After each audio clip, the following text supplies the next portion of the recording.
চাইলাম তুমি যেন সবসময় সুস্থ থাকো, ভালো থাকো। আচ্ছা তুমি কি চাইবে? আমি যাকে স্বামী রূপে চাই তাকে যেন আমি স্বামী রূপেই পাই। অবশ্যই পাবে, অবশ্যই পাবে। তাহলে মায়ের পায়ে সিঁদুর এনে আমার ছুটিতে রাঙিয়ে দাও। আজ তুমি আমাকে ফিরিয়ে দিও না, আজ তুমি আমার সব মনের ইচ্ছে পূরণ করো। কিন্তু সিঁদুর পরানো মানে তো বিয়ে করো। হ্যাঁ, আমি তো বিয়ে করতে চাই।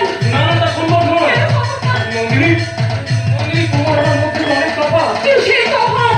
নন্দিনী, তুমি তোমার বড়লোক দাদাদের একমাত্র আদরের বোন, আর আমি এক সাধারণ গরিব ঘরের ছেলে। এই তুমি যেটা চাইছো সেটা কোনোদিনই আমাদের মধ্যে সম্ভব নয়। কি হলো নন্দিনী? বলে যাও। কি হচ্ছে নন্দিনী? কি হচ্ছে? আমার বুকে ভীষণ কষ্ট হচ্ছে, নিঃশ্বাস নিতে পারছি না। আমার শেষ ইচ্ছে পূরণ করো তুমি। আমার শেষ ইচ্ছে পূরণ না, করো। সেটা সম্ভব নয়। একদম শেষ কথা যাচ্ছি, মায়ের শেষ ইচ্ছা তুমি পূর্ণ করতে পারছো না। আরে সিঁদুর পরাতে বলছি। দাও না, দাও। জীবনে কপালে সিঁদুরটা পাইয়া দাও। সিঁদুর পরে যাবো। আমি বলতেছি তো, সিঁদুরটা পাইয়া দাও। দাও, দাও, দাও, দাও। মায়ের পায়ে সিঁদুরটা পাইয়া দাও।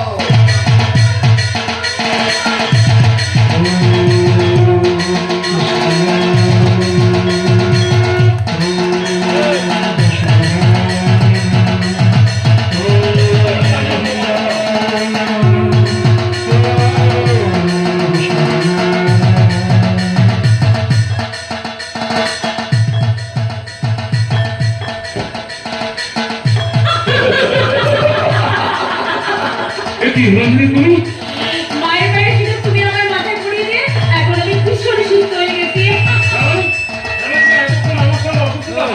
হ্যাঁ, অসুস্থ মাথাকে সিঁদুর পরাতে গেছি। না, এটা তুমি একদমই ঠিক করনি। আরে ঠিকই বল।